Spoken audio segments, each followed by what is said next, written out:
Visual learning is a lot of fun, and there are so many different tools out there to use it. And one of them that I have heard educators and students just super excited about is Buncee. And so in this video, we're going to be digging into some of the features that you need to know about Buncee, as well as ways that you can infuse it into your classroom. And so we're going to be talking all about that with these fine folks that you see on the screen. My name is Matt Miller. I'm the author of Ditch That Textbook, and we thank you so much for joining us in this video. If you're watching this on the video replay, you're going to get a ton of great ideas in this video, thanks mostly to these two that are over here. And maybe to this one down here. Oh, I can't do it. There she is right there. Not so much this one. I'm going to be learning right alongside you. But if you're watching us live, we thank you so much for joining us. And we would love to hear from you all throughout the video, but especially right now, we would love for you to check in. So drop into the chat. Let us know who you are, where you are, and what you do. So like name, location, role, and we're going to be shouting out to all of you. So, hey, Holly, you want to say a quick hello before we introduce the Merrills? You need to turn your microphone on. Rookie mistake. Like she's never done this before. I know. It's because I have CNN still going on in the background right now. So I was like, oops. But anyway, hey, from San Diego, where it is raining purple flowers right now. There's trees outside my thing, then the wind is going and it's raining purple flowers, which is kind of cool. It's kind of cool. Yeah, absolutely. Okay, so super excited to get to introduce the Merrills to you all. They've could. You know what? I'm just going to pass it over to you guys. Can you give them a quick hello and who you are and what you do? Yeah, hi. So I'm Kristin. I'm a 4th grade educator. And I'm Joe. I'm a 1st grade teacher. And we're the Merrills. Yeah, we're just a couple of teachers who actually are a couple. And we're doing life and teaching together. And it's not raining purple flowers where we are. It's raining really hard. So I'm praying we don't lose power. With some lightning. Yeah. This is crazy. I live in Indiana, and if you look over my shoulder, you can see, well, you can't see because it's really bright, but it's like sunny here. So I get that over Florida and California once, although it's probably sunny with Holly too. It's just raining purple flowers. So yeah. So anyway, wanted to say hello to some of the people that are joining us live before we jump right into this. There's Jenna Lee. Jenny and Sully are here to watch, so it's good to see them. There's Monica Spillman, another familiar face. Good to see her. Justine Wright is here. Good to see you as well. Here's Ramesh from Nebraska. Thanks so much for joining us. Kim is here from Linden, New Jersey. All my favorite celebrities. I don't know where are the celebrities? I don't know what you're talking about. Yeah. Loretta Wilson's here. It's so good to see her. Justine is an elementary teacher and ed tech lead. She's from Alberta, Canada. I tell you what, we get really good representation from the Canada folks here. So Justine, we're so glad you are joining us. There's Jenny from Jenna Lee. So it's good to see her. Terry is here. Rocky Mount. Hola. Buenos dias. No, buenas tardes. Connie Jones, a regular in a lot of our videos. Good to see her from Southern California. It's good to see Mrs. Cabanas. She's amped for this in Kansas. So there's Jenna Lee again. One more time. Dre is here from Albany, New York. Professor for elementary pre-service teachers and is new to Buncee. Oh, Yay. Very good to see you. We got Merrills, I think, from Alberta as well. Carrie is here. There's another familiar face from Twitter. Good to see her. Angie is here from Los Angeles. We've got Aman from New York. There's Terry from Vassar, Michigan. Monica says it's a gorgeous day in Chattanooga, so that's good for her. It's raining for these guys over here. So we've also got Felice. Good to see you again. Linda, we could just go on and on. I'm going to keep popping these onto the screen. But while I do that, Joe and Kristin, I would love for you to just kind of kick us off and tell us a little bit about, what is Buncee and why do all of these teachers I talk to absolutely love it like they do? Well, Buncee is it's a creation tool, and a lot of people kind of slot it as like a project tool, but it's basically a creation tool. It's super friendly for littles, but it's not geared just towards littles. I mean, kids in middle school, my older kids love it. And it just really starts kids with a blank slate and kind of adds in a lot of those elements that you might get some with one program or some with another, but there's animations and audios and visuals and backgrounds. And so it's really appealing to us because you just have like this blank slate that kids can just create and demonstrate their learning from. Yeah, it's really a one-stop shop. Everything that you could possibly want to put into a presentation is right there for the taking. And there's all safe search material and content, and there's all royalty-free material, so you don't have to worry about anything like that. And so it's safe for all ages. Like Kristin mentioned, it's appropriate for even the littles. So we just kind of fell in love with it immediately and just started implementing it as quickly as possible. It's getting better. Yeah. Love that. That's cool. So I think maybe at this point, it might be a good idea to just kind of take a look at it. Are you guys willing to just kind of like share your screen? And yeah. And I have a question as you pull up your screen, Joe. Have you had first graders create with Buncee? Oh, absolutely. Yes. Oh, wow. Yeah. You can do it and you can do it from the web. You can do it from their app on like an iPad. So there's different ways to kind of access it depending on your learners or maybe your own teaching style. Like I know often we implement things differently. So there is that ability to do that. Can you guys see? Not yet. Oh, right now. There we go. Now we're ready to go. All right. So give us a tour. Let's see how it works. This is your dashboard when you log in. And as you can see, we have a lot of different things on here because we've been creating on here. But if you were going to be new, I would say to start with just creating Buncee. You got that good old plus sign.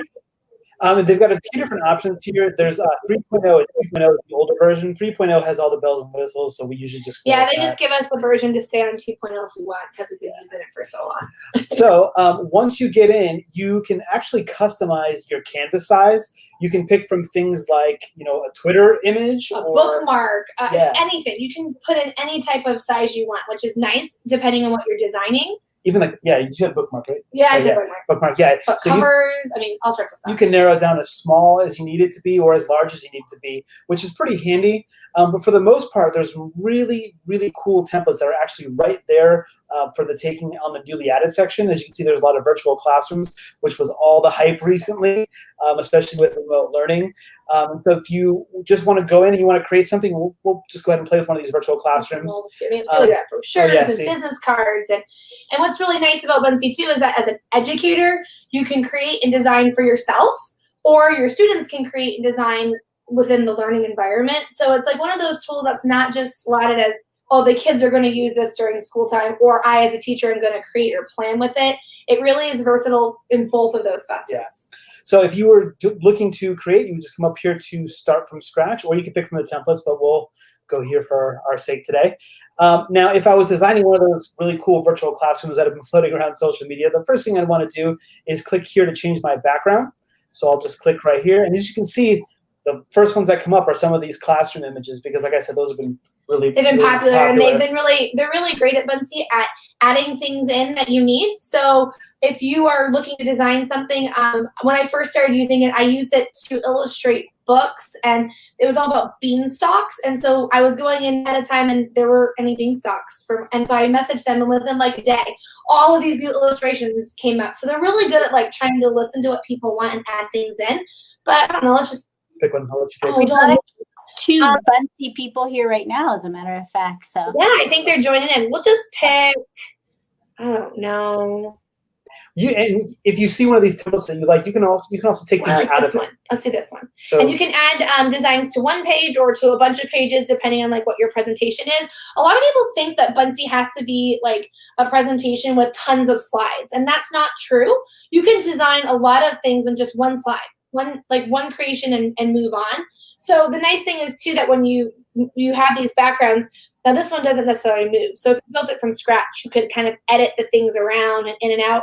But then when you go to your items, this is what makes Buncee pretty cool. Yeah, so you can see all the different features that are there. You can pick from any one of these features and quickly add them in there. But just for our sake, let's just look for, I don't know, what do you think, a book or what? Plants? We don't look for plant. No. How about you do like a desk or okay. a smart board or something that might be in a classroom? So if you type in desk, you get a bunch of options that come up here. Let's see if we can find one that might work. Maybe that table, maybe. That one. This one? Yeah. Okay. So all you do is you tap the one that you like. And you can add a bunch at one time, you can too. add a bunch at one time. Hit add one, and then you can move it over and then resize it as you see fit. Perfect. So there you go. And then basically from this point on, it's just, continuing to add the contents. You add different items and then you kind of layer them. Let me add another one just because that way you guys can see how it looks. And you can be creative while you're adding, like while he's searching. So like for what I just made a virtual classroom for our last week of e-learning, because one of the great features of Buncee is that it embeds into things. So I was able to embed it into our LMS. And so you can get creative too, because there's an upload button and you can upload your own images. So I actually uploaded a bunch of I had a Flipgrid image, I had a book creator image, and I sat them on the bookcase, on the shelves in my classroom. And then you can link everything. So I made it all linkable. Oh. So they didn't have those images there, but it was super easy to upload. And then I was able to have these shelves of activities. Cool. Yeah, do you have that? Do you have it open? Can we That'd share be it? like a hyperdoc. You could do a exploratory set with that. Oh, totally. Can you guys see my little classroom here? Yeah, I saw that, I think, on Twitter. Yeah, so I just linked the different apps. So I linked mine out to Teams. I linked it out to Book Creator. We linked it out to some content that we needed to link out to our district and things that the kids needed to do. And it's really nice because the link to the Buncee stays, this one's embedded, but the link stays the same. So even if I go in and change it, it can still stay where it's housed and it doesn't affect it for them. So it's super editable, which I like. I don't have to resend things out. But yeah, so that was just, you can change it. That actually looks a lot like the template that we were just playing. Yeah, I built this one from scratch. So I started with just a classroom. I looked up a classroom and then I just went in and put in the little things here and there that I wanted because I don't know, I like to do it that way. Yeah, some things you can search for, if you look for a chair, you'll find these bean bags that you see right here. You can search for rugs. I'm trying to think what else. Windows. Posters. People have gone all out with these classrooms, but to us, the content that you put in it is probably a little bit more important than what it looks like. So, being able, like Holly said, to even create a hyperdoc kind of form of a thing where kids can go in and you can even link Buncees to Buncee so they click on it and it takes them to somewhere else. You can make it so they click on it and then they can edit it and move things around or contribute to it. There's a lot of hidden gems within it depending on how you use it. Now, I'm sure teachers are doing this, but what a great idea to put a background of a book and then it links to other places and they can create a different ending. And there's so many possibilities. I'm dying right now. Yeah. And we had fun. Some of the things on the board were more of their optional things where you could say things on the shelves or things that I want you to do right away, or, you can add in videos. So I could have added in a video explaining things. There is a lot of possibility here. Yeah, and that's you so could cool. bring it into Flipgrid probably or Seesaw and record your thinking. Not that I can let that go without saying that. Right. Something to note real quick. This is embedded, but if you did view it on Buncee, so if you just opened it up, Immersive Reader is built into all of this as well. So all that text will be read aloud to the kids. Mm-hmm. That's cool. We've got just a couple of questions in the chat. So here's one from Monica. She asked, "What's the youngest age you've seen this work with?" Well, I've used it in first grade, and the kids actually love it. They actually will go to that a lot because it's so easy to create the content. We've used it fluently, I would say in that's first grade. the easiest, but I don't think you need to limit it. I think that the younger you get, you might have to scaffold it a bit more, or maybe you're building things that the kids are more manipulating on rather than creating from scratch because it can be overwhelming. But I would definitely say that we just got one shared with us the other day. It was really simple and it was a math thing and it had bears or counters. And then the second slide said, how many are there? And the kid would just circle it. Or, I think you could do some different things for primary. You just have to think of how you structure it. Right, yeah. And you can also, if you created one of these slides, you could save it as a JPEG, and then you could upload it again, so that way the kids can't move things around. So essentially you would design it, then save it, and then re-upload it as a separate Buncee. Yeah. And that way the kids can't move the things around. They can just circle the things. So that might be helpful if you're a younger educator too. Yeah. Well, and you could voice in directions or put a video in for them, depending on what their age is or what you're asking them to do with it. Sure. And then we had this one other one because of course we have to ask this question, right? Tanya wanted to know if it's free. Oh, that's a cute picture. Yeah, so right now with remote learning, they were working with any schools that were closed down to be free. And there is a version where the teacher can go in and create things, but for the students to have the capability to create and build onto their own accounts, there is a subscription. I don't know off the top of my head what it is. That's okay. It's not anything more than like what a Nearpod would be, or some of those other ed tech programs. But yeah, there is, and they work with schools too. Like I know our school, it was much more affordable for them to buy licenses for bulk for us as teachers than for each teacher to go and do their own. And they're really willing to work with schools. Very. And do you talk about this in your book with lesson plans? You know how you have all the lesson plans at the end? Not that I don't know that. Yes, Buncee is one of the ones in our book. So like the math one, you could create word problems and give kids. I think the one we used in the book had candy, had all these different types of candy. And as a teacher, I went in ahead of time, and you could use it and say, write me a word problem showing multiplicative comparisons or whatever. And then the kids could go in and build their own problems or manipulate and then write it out, voice it out, share it out. The narrative, I do that a lot at the beginning of the year because it's just fun to animate, and it's a very easy platform to start with, especially if you get kids who aren't super tech savvy coming in. Yeah, go ahead. I just love how the kids can create with it, because it's really easy to use, and now is a great time to get started with using something like this, because who knows what school will look like in the fall. And if they get familiar with how this stuff works now, then they're only going to be, they're going to be golden by the time that school hopefully resumes back in their life. Yeah, and that too. And even like simple things like the design choices that they make, like you can coach that along, and it teaches them a little bit about that, which I really enjoy. Having the first graders like ask questions like, like what font do you think looks best? Does this look okay with a green background? And you might say, I don't know, guys. Yeah, because there's a lot of features. Like as a teacher, when the kids work, one of my favorite features is that like I can just go to my class list, and when they click their name, I can see all of the projects they have running. So I can just pop right in, see what they're doing, kind of like on Microsoft Teams, pop back out, pop back in. And so I can kind of monitor without them all having to turn it in or all turn it back. So that's nice. And I think you can use it in any way as you build it. Like I did a poem of the week, and I used to embed the poem, and I would read out loud the poem, and then there'd be different activities to go throughout the day, and I could just shoot it off or share it with me to all the kids. So you can do it for something more like structured like that in writing, or you could do something like, hey, what did you learn today in science? Boom, make me a slide, go. Mm-hmm. Nice. Very good.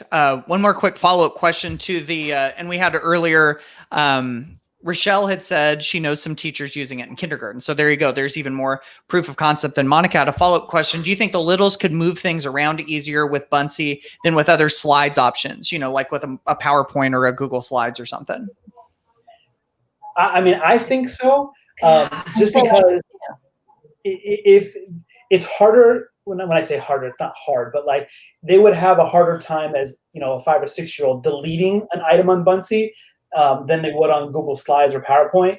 Well, I like how the layers too are on the right-hand side, so they can easily see what they've added and where it goes. Okay. Drags and resizes, that kind of stuff I think might be easier. Yeah. Excellent. Very good. Very good. Okay. Here's what I'm really curious about is if now that we've got kind of an idea of what Buncee looks like and some of the main features and everything, what are some cool ways to integrate it in a classroom? Like what does it actually look like into lessons, into activities and everything? Well, really broad on the surface, it's really easy to embed and Buncees into things. So, for example, like if you're using an LMS like Canvas or Teams or Google Classroom, embeds into Wakelet. Yeah, embeds into Wakelet. You can easily create something on Buncee and then embed it directly onto there to deliver your instruction or your, the core content of what you're trying to accomplish. So that it's delivered right there to your students, and that way they can see right there when they log into that LMS and have it right there on the face, so they can work on the assignment at hand. Yeah, it's just so broad. Like as a teacher, you could flip the classroom and you could make these really great interactive kind of like hyperdoc kind of things for the kids to work on. I love how it has its own tab in Teams, so it like opens up nice and big and the kids can find it. But at the same time, you can use it as a creation and as a presentation and something like, a tool like that but because it's also a single slide, I mean, I've had kids, I used to do like a fly around, we did fly around Florida because we were doing state testing and stuff, but like I had kids writing postcards and then going and finding 3D images and then researching, and then it can turn into an inquiry project when then they start researching something else. Like there's so many different possibilities how to use it. I think you just have to start kind of playing with it. I mean, Joe did this really awesome activity with the kids during virtual learning where it was kind of a play on like, where's Waldo? No. It's well, like where in the world? Like where in the world? Where in the world? Not where's Waldo? Carmen San Diego. Yeah, actually, if you Matt, if I can share my screen, I'll share that with you. So what I did was I just created a map. Yeah, but mind you, there's 6, so they were doing like basic directions, so it's the standard. So it was just cardinal directions, and so obviously we had to have things like a key and a legend and all that good stuff, and a compass rose. So they had to use those features and then listen to the video on the bottom left-hand corner of me going through the set of instructions, and they started at the X and kind of followed, whatever the direction was onto the streets and the paths and all that good stuff. And then finally at the end, you can see that all these images are hyperlinked, and so like I hope this is not the right one. I can't remember, but so if they guessed that this was it, oh yeah, see there it is. They got that was the wrong guess. So Mr. Merrill was not hiding in that building. I'm trying to remember which one this is. I think it was so cool. Because you linked it to like a virtual. Yeah. So then if they got it correct, what happened was, they got the answer correct, and then it loaded this. Let's see if I can get this to load. There we go. I must love this. Yeah, and so then fun. There's this like magnifying glass. They can look for clues, and basically they're just trying to guess. This was just for fun. What city I'm hiding in. Kind of write about it. You could link this off to something else where it's actually like research based, or but it was a fun way to kind of getting them to try to apply that learning remotely, because you're not there to help them. And so I think like with anything, like with littles, you're probably going to have a little bit more guidance, and maybe it's more created or started. And then as you get older, you kind of take that scaffolding away, and then they start to create more and do more on their own. Yeah, for sure. I mean, obviously they're still able to create, on their own, and it's definitely friendly enough for them to create on their own. And it was just a little tough to do with remote learning, but they found ways to do it. So yeah, and there's something called Buncee boards too, so you can that's where kids can create something and then post it back up, almost like a bulletin board. So that makes it more authentic, because now everyone can see everyone's presentation. So then you could start commenting on each other's, or you could start reflecting on or building off of each other's. You could drop a Buncee will drop in the topic links of Flipgrid, so you can put your Buncee board link on Flipgrid and then have a discussion after it. So I think there's different ways you can integrate it too. Yeah, and one of the ways we did it too when we were in the classroom before remote learning was we had the kids use the OneNote embed, so they could take their Buncee link, or I could take it, and then embed it directly into a class OneNote, and so that way all the Buncees would show up on the one page of the OneNote, and that way it would all be live and it would be in real time, which was really neat, because then as the kids were working on the assignments, if they were working in a group, for example, they could see, okay, well, group 1 is working on this, and that's what they're coming up with, so let's think about what we can do. Oh, no way. Yeah, it was neat. But it was live, like a live event. So as oh they were, my gosh. So you take the link of the one that they're working on, put it into OneNote, and they can see it happening in live? Yeah, I just projected it up onto the board.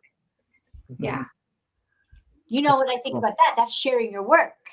Exactly. In real time. Yeah, exactly. I've got to think also with this, no matter what age you're working with, and by the way, we did just get a question for Terry. She said, is this age appropriate for high school? I would think if the high schoolers are willing to go along with it, I mean, it could go pretty much K-12, couldn't it? Oh yeah. I mean, there's teachers who we know that build like newsletters and headers and things themselves in Buncee. Designing is hard. Like when I became a teacher, I didn't go to design school. And so I had to teach myself all of this stuff in terms of how to build things to make them look nice. And if you have the time to look at a Photoshop or something, that more power to you. But this is just a nice place that like it's super simple and easy to find things. And especially like with the Bitmojis and stuff, that cartoony kind of, the kids just love it. And so if you can kind of meet them where they're at, that's where you're going to have that engagement and create those kind of memories with them, because it's about what they like. And students can always upload their own content. So like, let's say if you were working with high schoolers and they had images that they had taken from around the the school or something, they Or could always design, upload that on their own. But Buncee just does a great job of having a library of items that they can choose from and resources that they can pick from to upload into their own projects. So it's pretty neat. Yeah, that's cool. When you say items and resources like that, tell me what you mean by that. So let me see if I can go back to my screen here so I don't, I can just probably share. While you're going back to your screen, by the way, I'm going to put this other comment up by Terry, which I think is a very fair, legit comment there. She's like, please show some more examples. They're like dying for more examples, which is good. I'm logged in under my name, so I can't show you. Can you guys see my screen? Yes. Okay. So when you come over to this plus sign right here, these are all of the different types of features that are available. Some of the ones that are our favorites are these Buncee animations, which are, I think, just like GIFs or GIFs, depending on how you pronounce it. It's GIFs. But GIFs. but you can pick and choose from animations there. I mean, want to search for one? No, I just want to show them all the stuff. Like there's animations, there's there's the ability now too to like comment on things too, where they can like talk in real time onto a Buncee. Yeah. You can I can't look. You can add like, I mean, Khan Academy, I don't use it as much, but I know a lot of people who do. I don't use the multiple choice questions, but lots of people do like to add those in. I like the free response. I like to let my kids talk and write to me. They love the video. Importing things and embedding them in the videos is good. The drawing tool you can use maybe more for littles and matching and finding. That would be perfect for the littles, because if you did have some kind of assignment on there, the kids can then use the drawing tool to draw over the top of the slide, which is really mark or live ink. Yeah. And then as far as the things you can create, I don't know if we talked about it. I don't think you can see it inside your Buncee that you're in, but Buncee has the Ideas Lab, and I love to go to the Ideas Lab. Sometimes I will just need an idea, but sometimes I can take it. And the whole purpose of the Ideas Labs is they have all these Buncees that are kind of started. They don't really like flesh them out because they want educators to go in and kind of use them as they see fit. But you can actually like filter or search through like grade levels or subjects, or like go to math, for instance. And you can like get some ideas of ways that people are using it. And then you might take that idea or you might build off of it, but it gives you like a place to start, which is nice if you're just getting used to it, or if you're just looking for ideas on how you can use the different features. Like that number grid one I saw, and I was like, oh, why did I think of that? Like putting in the number line, but it's all there in one place for them to see. The dragging of the coins, like the things that you would do anyway. That's what I wanted to know. Sorry. Yeah, and they could build off of it, and then they could build their own, or they could, you could add however your teaching style is, or your kid's learning style is, you can edit them to match accordingly. Mm-hmm. Matt just spoke to my soul. I know. Sorry about that. I got a little excited.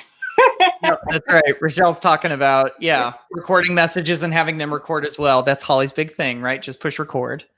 And they love it. I mean, like the minute you tell them that there's the record button, you're almost sad you did, because like that's all they want to do. But like that's fine. Like, not everyone's design oriented. Some kids just want to talk. Some kids are the exact opposite, and they don't want to be on the camera, and they want to find another way to show you their learning. And so when you can accommodate all of them in one place, it's a win-win.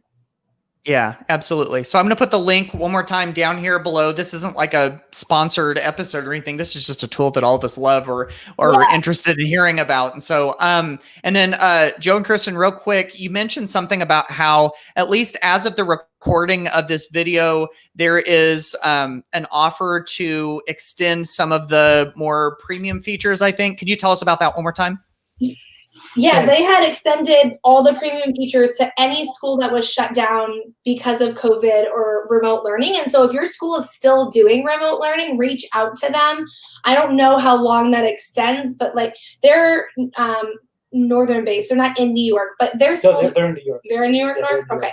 So they're still going. I think New York has a couple weeks left, but I don't know how long that goes to. Like, I don't know if it goes till the end of the summer, or if it goes, so I would say reach out to them. They're super friendly and accommodating, especially because this is a great time to kind of play around with it. Yeah, and definitely. That's why we're doing these posts. We want to give you like a tool belt of things to look at during the summer when you finally take a break. Mm-hmm, mm-hmm. And they have some really cool ideas that they're going to be unveiling for the summer, which we just learned about. Yeah, they're all about like preventing that summer slide and getting students, creating and being a part of just sharing what they're doing, connecting with other people in fun, like engaging ways. And so there's always more to come. Like I said, they've made so many improvements since we first started using Buncee. And they're constantly listening to educator feedback and trying to change, which is something that we appreciate in an education app. Yeah, absolutely. This has been good. This is good stuff. I've been curious to see some of these features and how they can be used. And so this was exactly what I was looking for. So so we're going to start to wrap this up just a little bit. Joe and Kristin, real quick, do you want to tell everybody like where they can find you if they want to follow up for more ideas or just get more of the Merrills? Sure. So together you can find us on any of the social media platforms at the Merrills EDU. Our website is just themerrillsedu.com. Yeah, it's super simple. Yeah. If you're more geared towards like older elementary, you can find me at Friends in Fourth. I see how you said that. And you can find Mr. Merrill at Mr. Merrill's class. So we tend to do more of the kind of like edtechy, fun, explanatory things on the Merrills EDU, and then the other handles are more so when we're actually in the classroom and sharing what our individuals, like our kids, are actually building and creating. So they may be more geared towards the levels or the ages of the kids we teach. Yeah. I want to give a shout out that your book right now is the premier book on Amazon for technology and education for littles. And so, and not just like elementary, this is the book. There's no better book. It's the one that's outselling all the others. So it's a really great book if you happen to be in charge of your district and you want to have some books out there. It's a really, really great one. Mm-hmm. Yeah. Thank you. Thank you. Oh. And the book is the interactive class. I don't know if it's going to fall down. There it's called it is. The Interactive Class. Yeah. Very good. All right. Well, this is fantastic. You've got fans in the video, obviously, right there. She's like, come on, go follow them. Yeah. All right. Well, this has been fantastic. We really appreciate Joe and Kristin, and for both of you for coming on and sharing some of your expertise. So thank you so much for joining us. Thank you for having us. Yeah, and thanks so much for watching the video. If you enjoyed this and you want to see more live videos just like this, please do subscribe to the Ditch That Textbook YouTube channel. You can also find Holly and myself on Facebook. I'm at Ditch That Textbook on Facebook, and Holly, you are at? Infused Classroom, all over the place. 3 different groups. Yep, absolutely. So again, thanks so much for joining us. We hope you enjoyed it, and we'll look forward to seeing you on another video. Take care.